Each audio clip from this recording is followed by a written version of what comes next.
Welcome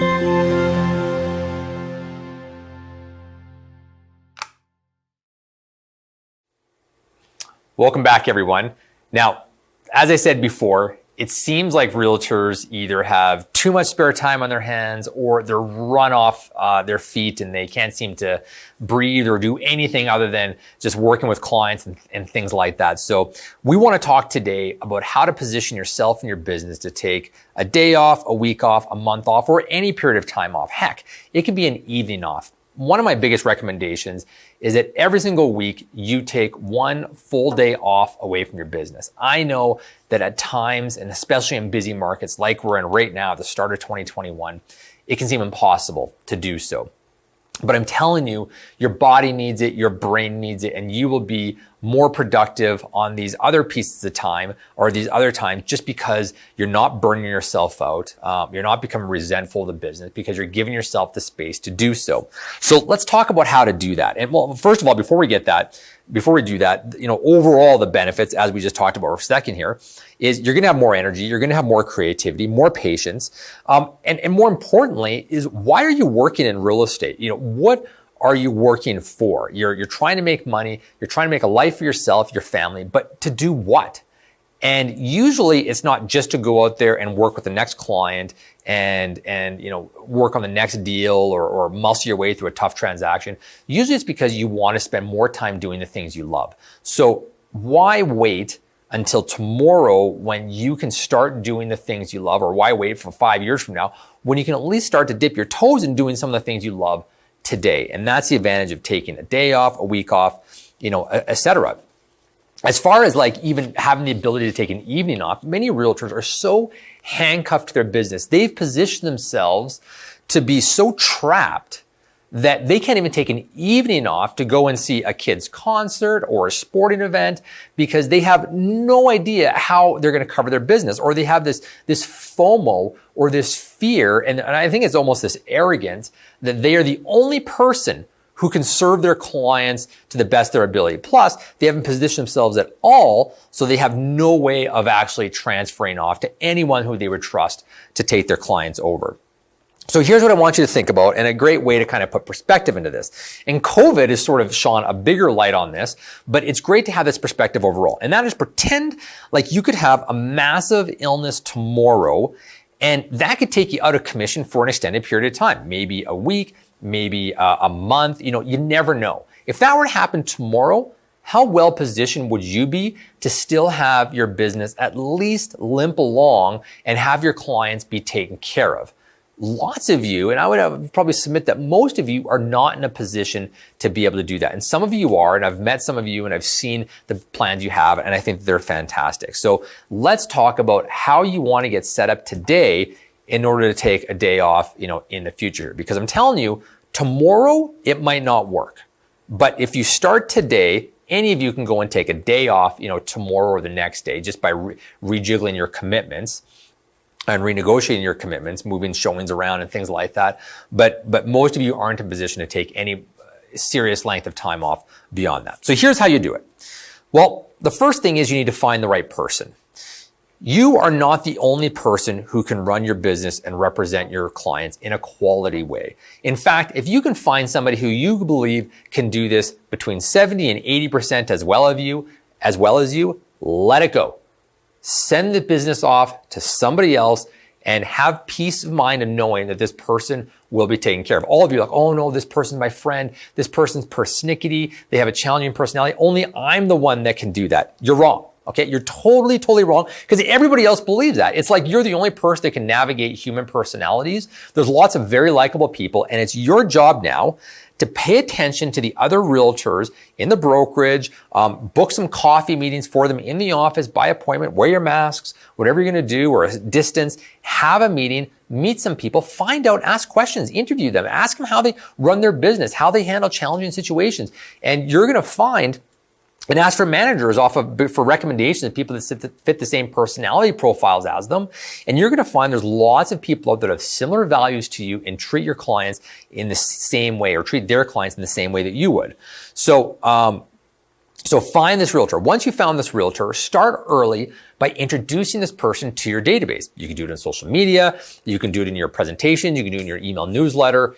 Let your database know and the clients know that you have somebody who you trust, who you're going to work with to help cover off to make sure that your clients are covered in all eventualities, whether you got sick, whether you got COVID and had to isolate. But right now, many of you are exposed. And it's not because you're just going to take time off. It's because inevitably there's things that happen in your life. You might even be with another client, and this person could be someone who steps in the case of emergency because something big comes up. So having a backup person that your clients are aware of helps it where that handoff becomes a lot easier. One way, so introduce this person to your database right away, because then when you start working with somebody, it's expected. Now, the next thing that I want you to consider is people are like, well, how do I compensate somebody when they cover my business? So you guys can come up with an arrangement right away, and I suggest you do this in advance, and I suggest it's in writing. So I'll show you a form that's on the virtual office. And in the form section here again, you can go into CIR in-house forms, and there is this covering realtor agreement.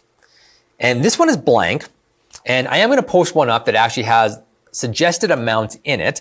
But basically what it says is, in various situations, when you're covering my business, how are we going to divide up the pie? How are we going to split commissions? So it starts off with, what if new customers come into the scene? And then the next section is what if existing customers come in? So I have existing listings, existing buyers. How do we handle those? So I'm just going to show one that's filled in here. And basically it's pretty simple. For new customers, if someone new comes in, the realtor that's covering, that does the majority of the work, typically gets 75%, and the person whose business is being covered gets 25%. So that's sign calls, things like that.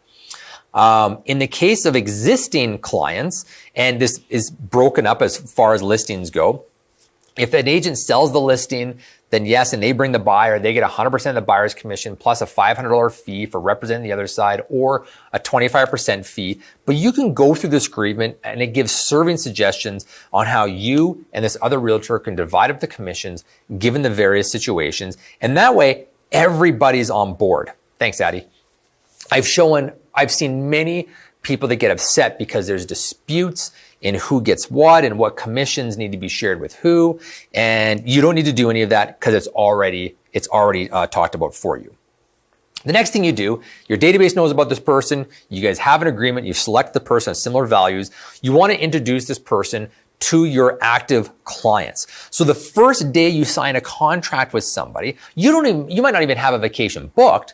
I suggest you have a one-page bio about this person, some of their contact information, and say, this is someone who I partner with. So Drew's in the room here. So if Drew is my realtor, I would say, hey, Drew, or my, Mr. and Mrs. Seller, I work very closely with Drew Lickness.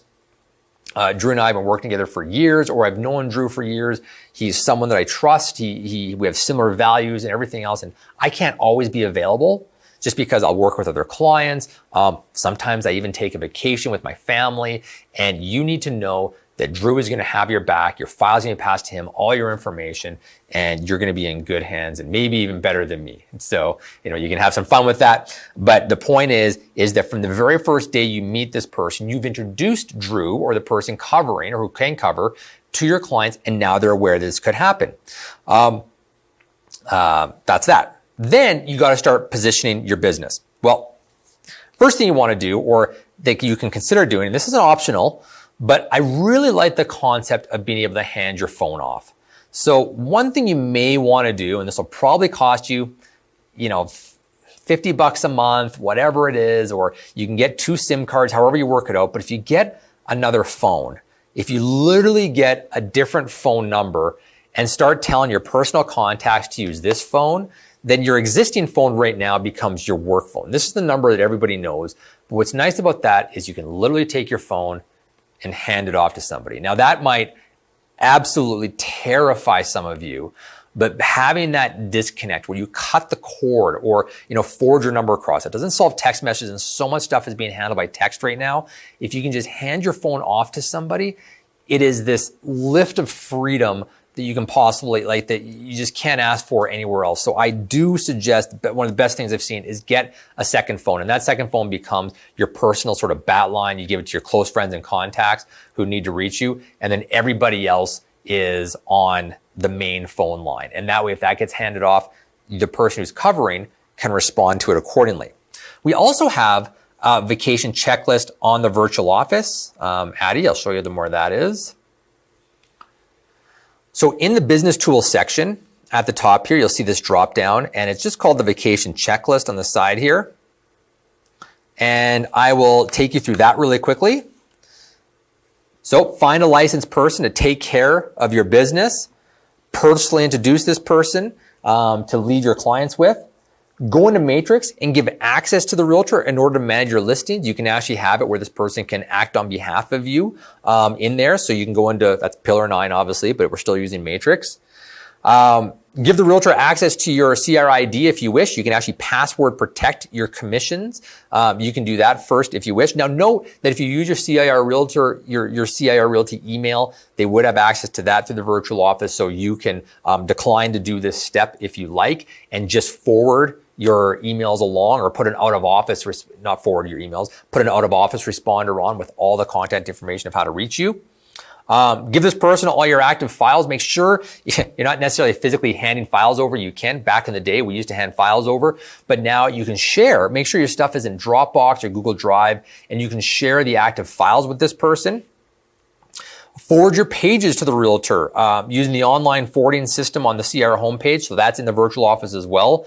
And then forward your showing time information to the CIR realtor as well. And then that way, all the notifications get sent over to them. If they actually have their phone here, this is obviously if you're not passing your phone off, but you can have it set up that way, and it works. Now with your social media, most people do check their social media on vacation, so you can just forward over direct messages and ask somebody to respond. If you use business pages, make sure you ask that person to invite them to you invite that person to your business page so they get the notifications. They can become a min on your business page and respond to requests through there. So you can work on that. But basically, any autoresponder you have on your email, when it gets sent back, you can even use, I've seen text autoresponders where you just put in like auto 1 as a short key, and then information comes up about I'm on vacation. So you have to reply to these texts, but you just hit auto 1 and the vacation responder comes up and it says who the person is. So contact Drew. Here's his contact information. Here's when I get back. Drew's looking after all my stuff while I'm gone. Call him, things like that. And you can set that up through short keys on Apple. I'm sure you can do it on Android as well. That again, you can't really do out of office messages on text. So if you do get a text, you can set up a quick key, a short key autoresponder on that. But again, make sure there's clear information about how to get a hold of the person that you're covering to.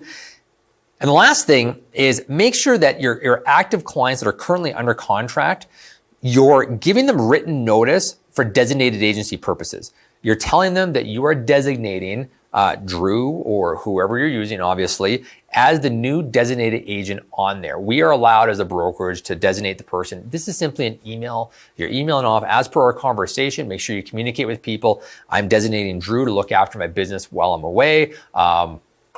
And if Drew has any questions, he knows how to reach me in case of emergency, things like that, or maybe not, but Drew can just handle it. It's all good. And it will be good because this person would handle it the same way they handle their own clients.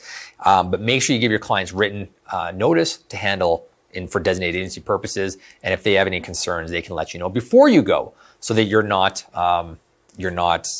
trying to deal with this last minute. So, you got to let go. You got to trust that this person is going to handle your business, and you need to make sure you position yourself for this in advance. Like I said, many of you are not positioned to do this today. But with a little bit of planning, you can start taking your first day off next week. And then within a month or so, you'll be able to take a full week off if you get these pieces in your business in place, find the right person to take over your business. And I promise you, it'll be life-changing in terms of the space that you can create, the mental freedom, the relaxation, and the recharge you'll have on your batteries. So that's that as far as taking one day, 1 week, or even a month off.